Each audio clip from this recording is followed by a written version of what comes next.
नमस्कार व्यूअर्स, फिर एक नए वीडियो में आपके साथ में आपका भाई आ चुका है।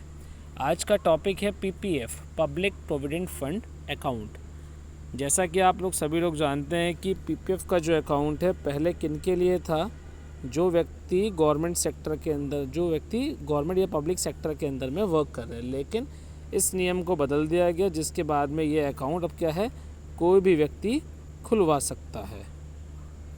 ठीक, तो जैसा कि बात करें कि इसमें करंटली अकाउंट कैसे ओपन होता है, कितने साल के लिए होता है, क्या रेट ऑफ इंटरेस्ट मिलता है, आइए बात करते हैं। तो पब्लिक प्रोविडेंट फंड जो अकाउंट है, इसकी जो मिनिमम ड्यूरेशन है वो है आपकी कितनी, 15 ईयर्स। और जो इस पर रेट मिलता है, रेट ऑफ इंटरेस्ट, वो मिलता है आपको क्वार्टरली।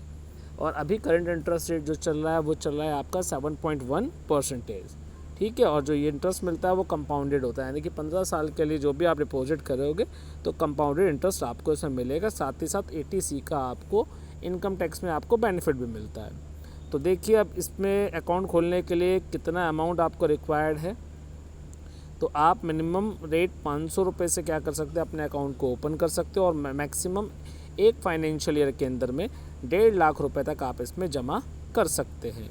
जो अमाउंट आप जमा कर रहे हैं उसको आप 2 फॉर्म में कर सकते हैं, लमसम फॉर्म में भी कर सकते हैं, और यानी कि एक मुश्त कर सकते हैं, या 12 आप ट्रांजेक्शन के उससे भी आप क्या कर सकते हैं, साल में 12 ट्रांजेक्शन करके भी अमाउंट को आप जमा कर सकते हैं। देखिए, अब इसके आपके कौन कौन से फीचर्स है, कौन इस अकाउंट को ओपन कर सकता है। ठीक, कोई भी आपका रेसिडेंट, जो इंडिया का जो रेसिडेंट है, जिसका यानी कि जो बेसिकली इंडियन सिटीज़न है, वो इस अकाउंट को आपका ओपन कर सकता है। और व्यक्ति एक ही आपका पीपीएफ अकाउंट खोल सकता है, यानी कि किसी माइनर के बिहाफ पर जो घर का गार्जियन है, बड़ा गार्जियन है, वो भी इस अकाउंट को खोल सकता है। ठीक, जैसा बताया कि एक ही ऑल ओवर इंडिया में आप एक ही अकाउंट खोल सकते हैं, या तो आप पोस्ट ऑफिस में खोल लीजिए या फिर आप किसी बैंक के माध्यम से खोल सकते हैं।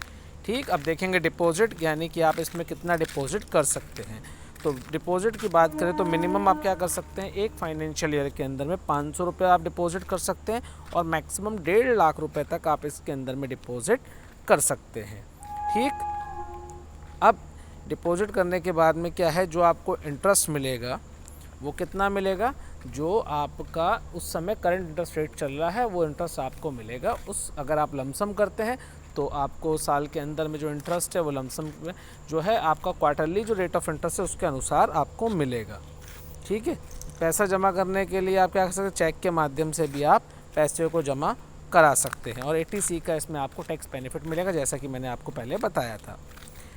अब दूसरी बात करें कि डिसकंटिन्यूएशन ऑफ अकाउंट, आपका अकाउंट कब डिसकंटिन्यू हो जाएगा, यानी कि आपका खाता कब बंद हो जाएगा। यदि आप एक फाइनेंशियल ईयर के अंदर में 500 रुपये अपने पीपीएफ अकाउंट को चालू रखने के लिए जमा नहीं करते हैं, तो उस केस में आपका पीपीएफ का खाता क्या होगा, बंद हो जाएगा। ठीक, और साथ ही साथ क्या है, इसमें आपका जब खाता आपका बंद हो जाता है तो आप उस पर लोन की फैसिलिटी आप नहीं होती, यानी कि डिसकंटिन्यूड खाते पर आप लोन नहीं ले सकते। उस खाते को आपको चालू करना है तो क्या करना पड़ेगा, आपको 50 रुपीज़ सरचार्ज जमा करना पड़ेगा, और मिनिमम 500 रुपीज़ आपको जमा करने पड़ेंगे, तो आपका जो खाता है वो फिर से चालू हो जाएगा। ठीक है। इसके बाद में इंटरेस्ट की बात करें, इंटरेस्ट कितना मिलता है, जैसा कि मैंने आपको बताया क्वार्टरली बेसिस पे जो रेट ऑफ इंटरेस्ट होता है उसके अनुसार आपको क्या मिलता है, पीपीएफ के बैलेंस पे आपको इंटरेस्ट मिलता है। एक बात ध्यान रखिए, जिसका भी पीपीएफ खाता है, रेट ऑफ इंटरेस्ट अगर उसको चाहिए कंप्लीट, तो आप महीने की 1 से 5 तारीख के बीच में जो भी आप डिपॉजिट करते हैं अपने पीपीएफ अकाउंट के अंदर, उतने ही उसी अमाउंट पे आपको क्या मिलता है, इंटरेस्ट मिलता है। अगर आप 5 तारीख के बाद में आप डिपॉजिट करेंगे अपने पीपीएफ अकाउंट के अंदर में, तो आपको कोई भी इंटरेस्ट नहीं मिलेगा उस मंथ के लिए, उस अमाउंट पे जो कि आपने जमा किया है। तो आप ये ध्यान रखें कि आप अपना अमाउंट महीने की 1 से 5 तारीख के बीच में ही जमा करें। ठीक है। लोन बताया था, जैसे कि लोन की फैसिलिटी है, यानी कि लोन लेने के लिए आप क्या, जिस ईयर में आप क्या कर रहे हैं, अपने खाते को आपने ओपन किया है, तो 1 साल के बाद में, 1 साल के बाद में आप क्या कर सकते हैं, लोन के लिए आप अप्लाई कर सकते हैं। तो जो भी आपका 1 साल के अंदर में जो अमाउंट आपका अवेलेबल है उसके 20% अमाउंट का ही आपको लोन सेंक्शन होगा। ठीक है। इसमें आप देख लीजिएगा, लिखा हुआ है मान लीजिए आपने कोई खाता 2010-11 के फाइनेंशियल ईयर में खुलवाया है, आपको लोन के लिए आप 12-13 यानी कि 10-11 जैसे ही फाइनेंशियल ईयर ख़त्म होगा आपका, तो जो भी आपका अमाउंट उसमें 1 साल के लिए जमा होगा उसके 25% पे ही आपको 25% ही अमाउंट का आपको लोन सेंक्शन हो सकता है, और 5 साल से पहले आप लोन के लिए अप्लाई कर सकते हैं। ठीक है, उसके बाद आप लोन के लिए अप्लाई नहीं कर सकते हैं। ठीक, आप एक बार ही लोन के लिए अप्लाई कर सकते हैं। जब तक आप पहले लिए गए लोन को फाइनल नहीं करते हैं तब तक आप नए लोन के लिए अप्लाई नहीं कर सकते हैं। ठीक है, और लोन का जो पीरियड होता है बेसिकली आपका वो कितना है, 36 मंथ। अगर 36 मंथ के लिए आप जो लोन ले रहे हैं, आपका अगर आप पे कर रहे हैं तो 1% जो भी आपका इंटरेस्ट रेट है उससे ज़्यादा के इंटरेस्ट रेट पे आपको मिलेगा। लेकिन अगर आप उस ड्यू पीरियड के अंदर में अपने लोन को क्या नहीं कर पाए, पे नहीं कर पाए, तो रेट ऑफ इंटरेस्ट जो होता है वो 6% जो है वो बढ़ जाता है। ठीक, पहले 1% पे था जो आपको मिला, उसके बाद 6% पे वो हो जाएगा। अब विड्रॉल की बात करें कि आप अपने अकाउंट से पैसा कैसे निकाल सकते हैं, यानी कि अगर आपको विड्रॉल करना है तो आपको 5 साल में एक बार मौका दिया जाता है। टोटल जो भी आपने अमाउंट जमा किया उसका 50% आप निकाल सकते हैं 5वें साल के अंदर में। ठीक, 5वां साल जैसे आपका कंप्लीट होता है आप क्या कर सकते हैं, पैसे को आप विड्रॉल कर सकते हैं। जैसे कि 2010-11 फाइनेंशियल में आपने खुलवाया है कोई खाता, तो 2016-17 फाइनेंशियल के अंदर में आप 50% अमाउंट को विड्रॉल कर सकते हैं। ठीक है,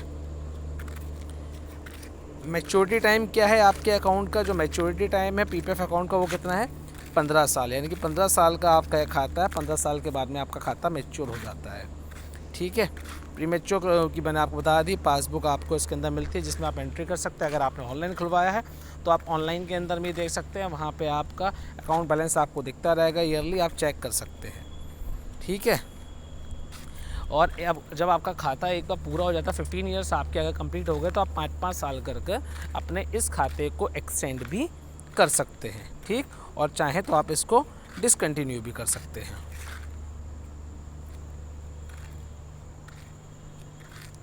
अब अगर आपने अपने खाते को 5 साल के लिए एक्सटेंड कराया है तो एक्सटेंशन के बाद आप क्या कर सकते हो, आपको एक मौका मिलता है हर फाइनेंशियल ईयर के अंदर में, ताकि आपको अगर अमाउंट निकालना है, आपको आवश्यकता पड़ी पैसे की, तो आप क्या कर सकते हो, आप एक्सटेंडेड ईयर के हर साल में एक बार आप क्या कर सकते हो, जाके आप विड्रॉल कर सकते हो। ये फैसिलिटी आपको दी जाती है।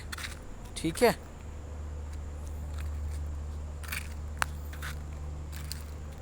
लेकिन कंडीशंस क्या है, किन कंडीशन में आप निकाल सकते हो, कोई बीमारी है, स्पाउस की आपकी तबीयत ख़राब है, या घर में कोई परेशानी है, या बेटे की हायर एजुकेशन है उसके लिए आपको लेना है, या अगर आप क्या कर रहे हैं, अपना घर या रेसिडेंट आपका चेंज हो रहा है, आप कहीं और जा रहे हैं, तो आप इस केस में क्या कर सकते हो, उस पैसे को आप निकाल सकते हैं। ठीक है, ये आपका जब आप निकालेंगे इस पैसे को तो उस टाइम क्या होगा, आपको 1% कम इंटरेस्ट रेट मिलेगा, जो कि उस सेशन में करंट चल रहा होगा उससे 1% कम आपको इंटरेस्ट रेट मिलेगा।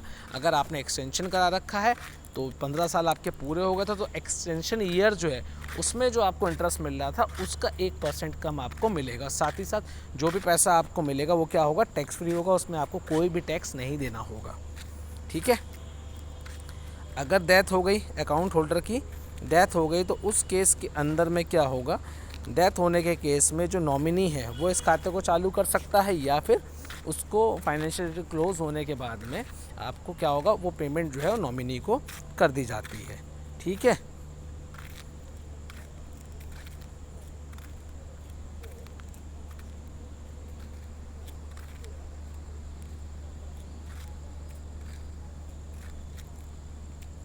ठीक, और लास्ट क्या है, अगर डेथ होती है, डेथ हो गई, तो जो नॉमिनी है वो इस खाते को कंटिन्यू नहीं कर सकता, कि वो चाहे कि इस खाते को फर्दर चलाए, नहीं, तो उसको पूरा पेमेंट कर दिया जाता है।